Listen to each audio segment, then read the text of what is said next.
اور اس کے اوپر کام چل رہا ہے. انشاءاللہ اچھی خبریں جو ہے وہ وزیر اعظم شہباز شریف صاحب واپس پاکستان لے کے آئیں گے. ٹھیک ہے، لیکن بہت ساری چیزیں ایسی ہیں عفنان جو ایک عام آدمی پوچھنا چاہ رہا ہے، وہ یہ چاہ رہا ہے کہ آپ کے اتحادی جماعتوں کے ساتھ جو کولیشن حکومت بنی ہے، سب سے بڑا ہر وقت ایک تھریٹ رہتی ہے کہ اتحادی جماعت ناراض نہ ہو جائے. بہت سارے ایشوز ہیں، جیسے ڈیفنس ہو گیا، فارن منسٹری ہو گئی، اکانومی کی ہم نے بات کر لی، بجلی ہے، پانی، یہ بہت بڑے بڑے مسئلے ہیں. تو کیا جب آپ لوگ اپوزیشن جماعت میں تھے، پی ڈی ایم میں تھے، تب آپ لوگوں نے یہ پلان بنایا ہوا تھا کہ ہم وفاقی حکومت جب بنائیں گے مخلوط تو ہم ان تمام چیزوں کو مل کر ایڈریس کریں گے چیزوں کو؟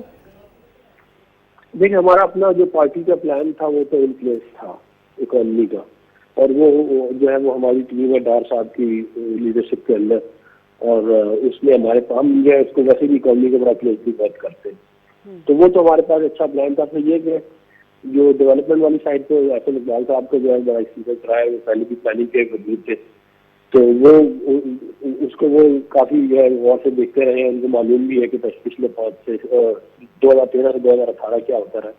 تو ہمارے پاس اپنے پلان ان پلیس تھے، لیکن یہ بات ضرور ہے کہ ظاہر مخلوط حکومت ہے اور بھی لوگ ہیں، ان کو ساتھ لے کے پھر ہم چل رہے ہیں. ہم اپنے جو ہمارے پلان جو ان کے ساتھ شیئر کر رہے ہیں، وہ جو ان کے پاس ہے یہ اللہ وہ ہم دیکھ رہے ہیں. تو جو ہے اس کے ساتھ ان کو پھر جو ہے انکارپوریٹ کریں گے ہم اپنے پلانس کے ساتھ، اور ان کو پھر آگے لے کے جائیں گے. ٹھیک ہے، بہت شکریہ عفنان اللہ. آپ کو چونکہ کمٹمنٹ ہے کہیں پہ آپ کی، اس لیے ہم آپ کا شکریہ ادا کرنا چاہیں گے. امتیاز فرحان صاحب، سوال وہی ہے کہ بحیثیت پرائم منسٹر شہباز شریف صاحب، جو کہ ہمیں ایک بڑی اچھی طرح منتظم ہمیں نظر آئے ہیں پنجاب میں خادم اعلیٰ کے نام پر، وزارت عظمیٰ اور ملک کی ایگزیکیوشن چلانا، اس کو چلانا کتنا فرق ہوتا ہے؟ بسم اللہ الرحمن الرحیم. میں سمجھتا ہوں کہ ملک کی جو امور چلانا، مملکتی امور چلانا زیادہ ایزی ہوتا ہے پروونشن لیول کے، کیونکہ آپ ڈیپینڈنٹ ہوتے ہیں. اب جب پروفیشنل چیف ہوتے ہیں آپ بہت ساری چیزوں میں ڈیپینڈنٹ ہوتے ہیں کہ آپ فیڈریشن سے آپ کو کس کس چیز کی پرمیشن چاہیے. ابراڈ اگر آپ نے کوئی ڈیل کرنی ہے، کوئی معاملات کرنے ہیں، تو آپ کو این او سی چاہیے ہوتی ہے، آپ کو بلیسنگ چاہیے ہوتی ہے پرائم منسٹر کی. لیکن جب آپ خود چیف ایگزیکٹو ہیں، اٹ مینس کہ آپ تمام اتھارٹی اپنے ساتھ رکھتے ہیں اور دین اینڈ دیئر آپ ڈیسیژن لے سکتے ہیں. اور عفنان جیسے بول رہے تھے مخلوط حکومت ہے، میں سمجھتا ہوں یہ آپشنل مخلوط حکومت ہے، اور جو بھی اس حکومت میں شامل ہے اس کا تمام تر اسٹیک پہ لگا ہوا ہے. صرف مسلم لیگ نون کا اسٹیک پہ نہیں ہے، وہ سارے کے سارے، چاہے اس میں پیپلز پارٹی ہو، اختر مینگل ہو، X Y Z, M Q M ہو، سارے کے سارے، کیونکہ یہ اپنی ول کے ساتھ اس تبدیلی میں آئے. اگر ول کے ساتھ نہ آئے ہوتے تو شاید ہوتا یہ معاملہ کہ بھئی ٹھیک ہے میں ساتھ چلنا چاہتا ہوں، نہیں چاہتا ہوں، یہ میرا غلط ہو گیا، صحیح ہو گیا. تو یہ ایڈوانٹیج بھی ہے ان کو، جو شہباز شریف صاحب ہیں، اور اس سے شاید وہ فائدہ اٹھائیں گے. آپ جیسے بات کر رہے تھے سعودی عرب کے وزٹ کی، تو آئی تھنک کہ میں بھی گزشتہ روز پڑھ رہا تھا کہ جو بائیڈن جو رجیم ہے اس کی طرف سے شاید کوئی آلریڈی اناؤنسمنٹ ہے جو سپورٹ کی کہ جی امدادی رقم ہے شاید کافی ساری، اس کو وہ کرنے 240 بلین جی. اور اب جب یہاں پہ آئی ایم ایف میں آئیں گے تو آئی ایم ایف میں ری نیگوشیٹ کرنا ہے. ایک چیز جو مفتاح صاحب کی سامنے آئی ہے وہ وہی سامنے آئی ہے کہ آئی ایم ایف کا بڑا دباؤ یہ ہے کہ آپ فیول کے اوپر کم از کم سبسڈی نہ دیں، کیونکہ دنیا بھر میں آئی ایم ایف کے بارے میں امپریشن یہی ہے کہ جب وہ اپنا ڈائیلاگ کا آغاز کرتا ہے تو فیول انرجی جو ہوتی ہے، چاہے وہ گیس کا سیکٹر ہو چاہے وہ بجلی سیکٹر ہو، تو وہاں پہ فورس کرتے ہیں کہ اس میں آپ سبسڈی نہ دیں، اس کی ریکوری آپ کی 100% ہو. کیونکہ آئی ایم ایف کا بالکل ایک بزنس مین کی طرح کانسیپٹ ہے کہ یہ چیزیں ایسی ہے کہ یہ اینی ہاؤ پبلک نے لینی ہے، اس کو یوٹیلائز کرنا ہی کرنا ہے. اس میں اگر آپ سبسڈی نہیں دیں گے 100% ریکوری پاسبلٹی ہوتی ہے، اس لیے انہوں نے یہ فورس کیا ہے. اب ری نیگوشیٹ کر پاتے ہیں نہیں کر پاتے یہ ایک علیحدہ چیز ہے، بٹ میں یہ سمجھتا ہوں کہ کر پائیں گے. اس کی وجہ یہ ہے کہ اگر جہاں پاکستان کی گورنمنٹ کی نیڈ ہے وہیں آئی ایم ایف کی بھی نیڈ ہے کہ ایک اس کا کلائنٹ کہیں یا آپ ایک اس کی کنٹری کہیں کہ اس کو وہ پوزیٹیولی لے کے آگے بڑھنا چاہتے ہیں. سری لنکا تازہ مثال سامنے آئی ہے. سری لنکا نے اپنے آپ کو ڈیفالٹر ڈکلیئر کر دیا ہے. ڈیفالٹر ڈکلیئر کرنے کے بعد جو انٹرنیشنل رولز ہیں اس کے مطابق آپ کسی ملک کے اوپر قبضہ نہیں کر سکتے، کوئی بھی اس طرح کوئی ادارہ قبضہ نہیں کر سکتا، اس کی اپنی ساورنٹی ہوتی ہے. اب جو ادارے ہیں جن کے قرض چاہیے اس کے اوپر سری لنکا پہ، اب وہ ایگزام میں آ گئے، اب وہ امتحان میں آ گئے کہ آیا انہیں اب کیسے ڈیل کرنا ہے.